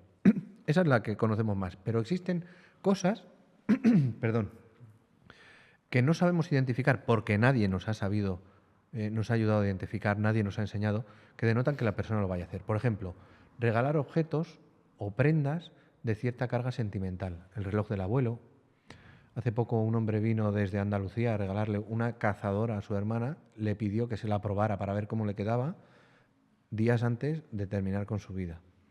El regalar objetos de cierto valor, pues un chaval que le regala el balón de su equipo de fútbol a su compañero, un colgante, el escribir WhatsApp o despedirse por las redes abiertamente. Borrarse las redes también, ¿no? Borrar las redes sociales, eliminar los perfiles, comunicarlo a través de las redes, el acusar o despedirte de los acosadores en el instituto, esto lo hago por vuestra culpa o tal, el desprenderse de esos objetos de cierta carga sentimental, el despedirse de personas que hace tiempo que no se visita, familiares que hace mucho tiempo que no se ve, amigos que hace mucho tiempo que no se frecuenta, intentar dejar las cosas en paz, arreglar el testamento o donar las cosas a alguna ONG. Vale. En algunas ocasiones las muestras de cariño cuando no son lo normal. Y me explico. Hace unos meses, un chaval de 11 años, antes de salir de su casa, el mismo día que se suicidó, le dio un abrazo a su madre y le dijo que era la mejor madre que se podía tener. Esto un padre no se hace sentir así. Y no sospechas que tu hijo esté pensando lo que esté pensando. Los mensajes a las amigas o a los amigos. Sois los mejores amigos que he podido tener. Sois unos padres increíbles. Jamás podría haber tenido unos amigos tan buenos. Gracias por aguantarme mis rayadas. Espero que os vaya todo fenomenal.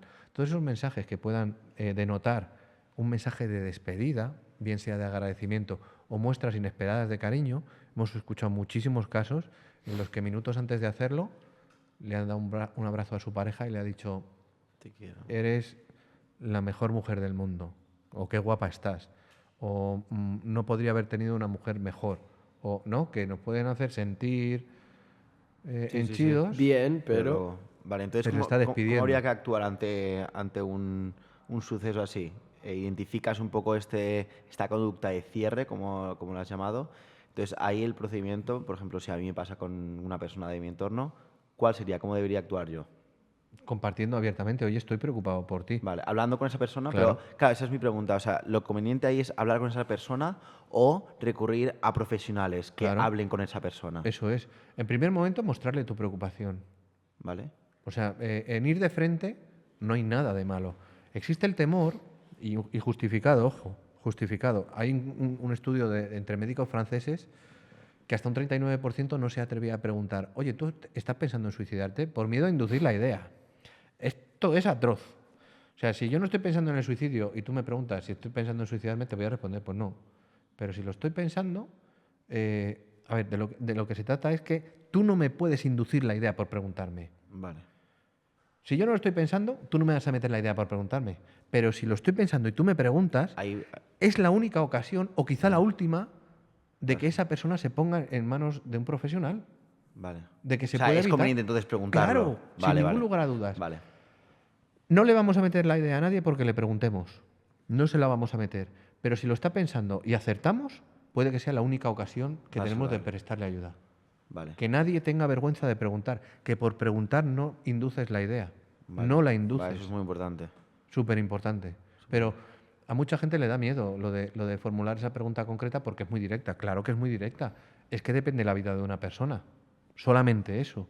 Igual de una pregunta, ¿no?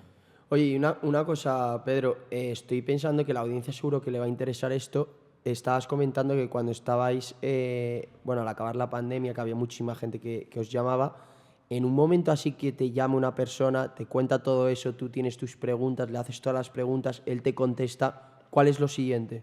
¿Qué es lo inmediato que haces? O sea, cuelgas el teléfono y ¿qué haces? No cuelgo el teléfono. Y te quedas ahí Me todo explico. el rato. Yo estaba hasta 4 horas por teléfono hasta que esa persona estaba en compañía de un tercero capaz de cortocircuitar el intento. ¿Que puede ser quién? Un familiar, Pero un amigo, intentáis el contactar al 112. familiar por otro teléfono. Eso es. Si estoy yo solo, a través de mi teléfono, a través del teléfono fijo. Pero yo me garantizo que esa persona no se quede sola. Cuando me Vale, dicen, vale. venga, que me has convencido que me voy al hospital, ni por Ni de esas. coña. No. Venga, que me espero a que venga la ambulancia. No. Yo sigo contigo al teléfono y cuando llegue el médico, pues para ahorrarte problemas, yo le cuento todo esto que me has dicho, para que no tengas que repetirlo, para que no te hagan preguntas inoportunas, para facilitar el mayor número de información posible. Vale. Pero esto está publicado en un algoritmo, es una hoja con un árbol de toma de decisiones, donde discriminamos riesgo alto, riesgo bajo. Riesgo bajo, una serie de instrucciones. Riesgo alto, otra serie de instrucciones. Y 2 herramientas básicas en el acompañamiento, ¿no? El normalizar la ideación suicida, el validar la ideación suicida, sembrar la ambivalencia y encontrar los puntos de anclaje. ¿Qué quiere decir esto?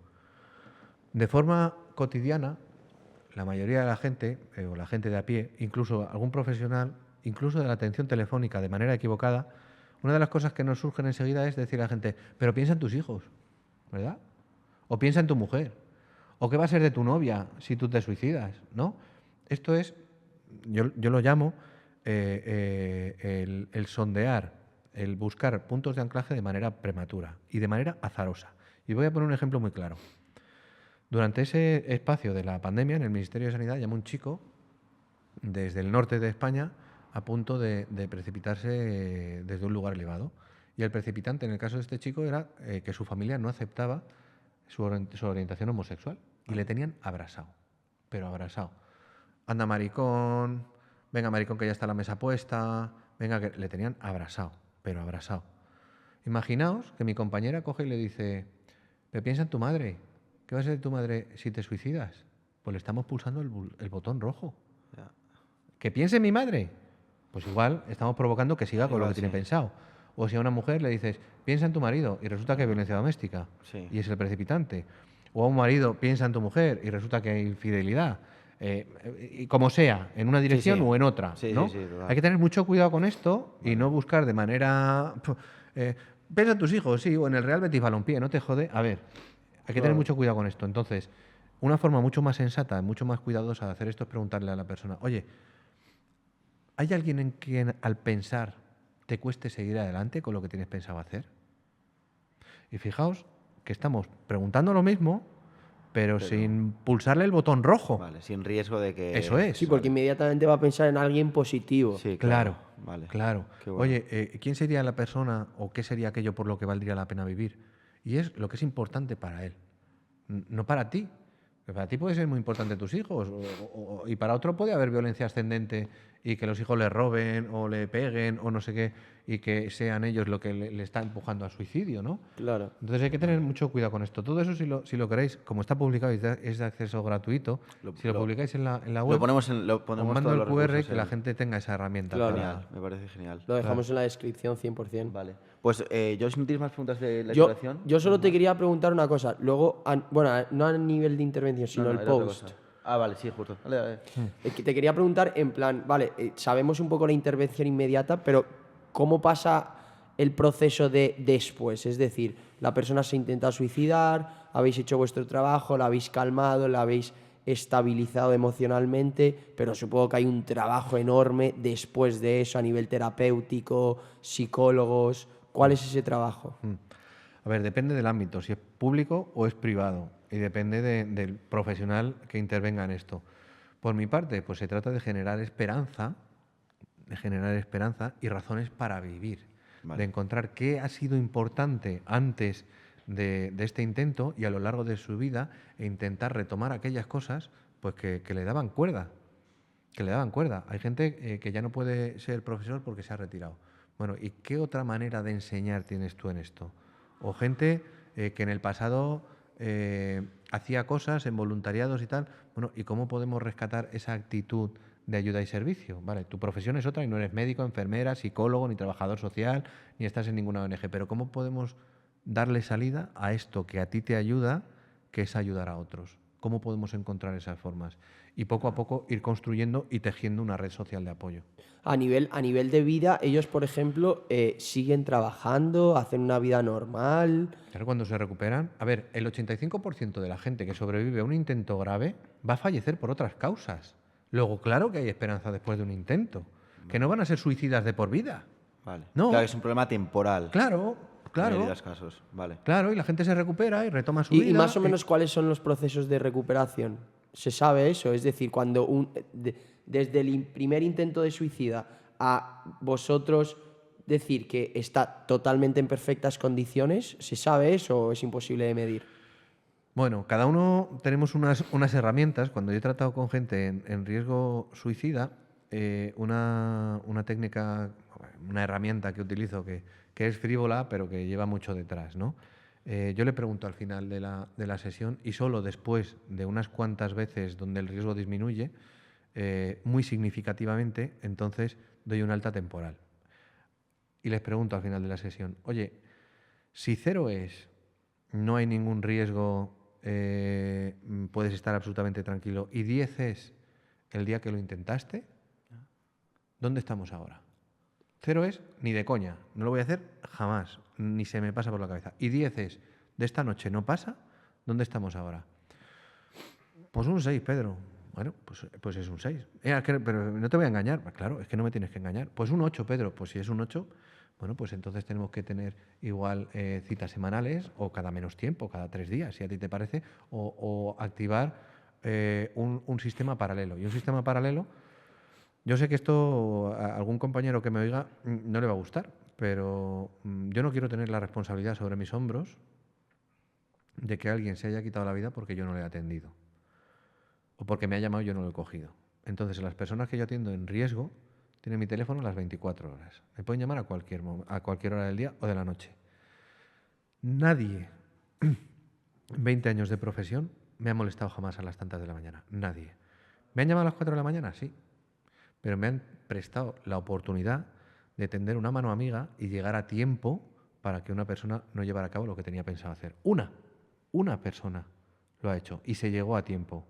¿Que no duermo bien? Pues al día siguiente descansaré. Me da igual. A ver, esto lo puedo decir como desde mi ámbito de trabajo, que es en una clínica privada. Claro. ¿Vale? Yo entiendo que hay instituciones donde esto no se puede hacer, pero garantizar el apoyo, que la persona sepa que te puede llamar a cualquier hora del día y que no estás sola, esto ya es terapéutico per se. Y en alguna ocasión algún paciente me ha dicho, es que, mira, no lo he necesitado, pero saber que estabas detrás a mí me ha ayudado a sentirme mucho más seguro y mucho más tranquilo. Entonces, después de preguntarles en 3 o 4 ocasiones, oye, y hoy de 0 a 10, ¿cómo estamos?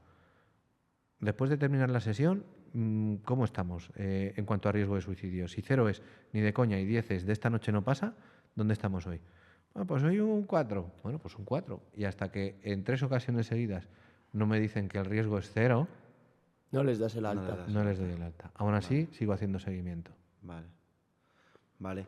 Y a mí me gustaría, cerrando ya el tema un poco de la intervención, cerrar la charla en general con una pregunta que me ha surgido hablando contigo, y es el tema de la eutanasia, que se podría considerar una forma de suicidio, pero no sé qué opinión tienes tú acerca de ella. Son 2 cosas distintas, ¿vale? Muy distintas. Y de hecho, no soy experto en eutanasia y no me voy a pronunciar ni voy a descarrilar porque perdería credibilidad. Sin embargo, una de las diferencias importantes es preguntarle a los familiares.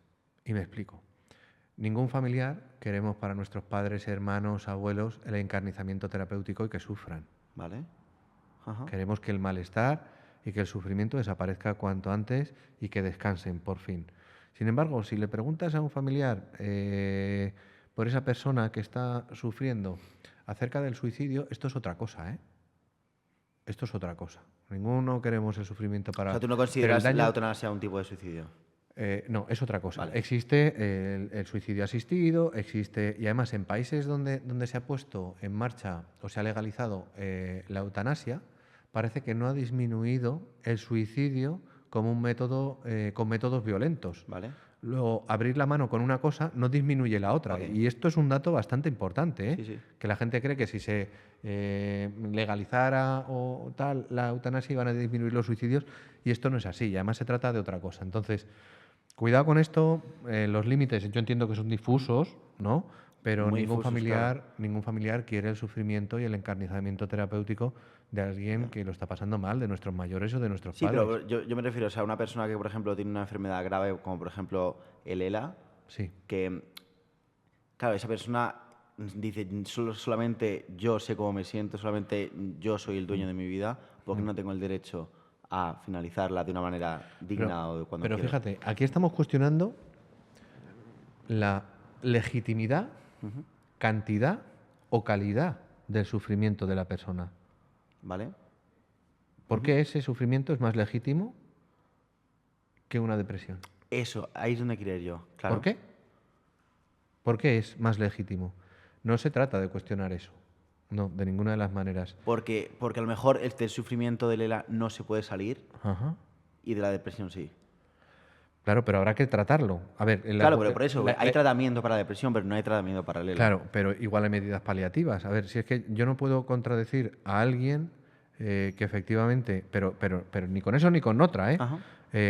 ¿Cuál es su sufrimiento? Oye, que nadie más experto que uno mismo en lo que está sufriendo, como las escalas del dolor. Oye, que si la persona te dice que le duele, es que le duele. Coño, y si hay que aplicar un analgésico, habrá que poner un analgésico. No cuestionéis como si no fuese válido el sufrimiento de esa persona, porque nos estaríamos equivocando. Pero insisto, entiendo que el límite es difuso, Sí. pero eutanasia no es suicidio. Vale. ¿Vale? Vale, perfecto. Vale, pues con esto yo creo que hemos tocado todo lo que queríamos tocar. No hemos terminado todavía, tenemos una sección final que no tiene nada que ver con el tema de hoy. Es una Es sección, una de, sección sorpresa. Sí. sí, de preguntas rápidas que le hacemos a todo el mundo. Son generales, nada más llevadas un poco a conocer a la persona, ¿vale? Así que nada, ¿estamos preparados? Estamos. Estamos preparados. Pues nada, Triple Quick Questions con Pedro Martín Barrajón.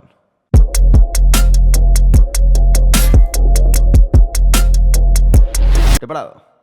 Creo que sí. No ¿Crees lo que sé. sí? No Vamos a soy ver. muy de improvisar. Vamos a descubrirlo. Un personaje histórico del pasado o del presente para tener una charla. Pues mira, yo siempre he tenido mucha admiración desde chiquitillo por Miguel Indurain. A mí me gustaría mucho hablar con ese señor, hombre. ¿Vale? Hostia. ¿Vale? Era un Muy buena. icono para mí ese señor. Muy buena, ¿vale? Sí, señor. Imagínate que mueres hoy y te dan la opción de revivir. ¿En qué año lo harías? En el mismo. ¿El mismo en el que has nacido o en el que has muerto? No, en el que he nacido. Vale. Ok. Vale, perfecto. ¿Cuánto vale un Bitcoin? Joder.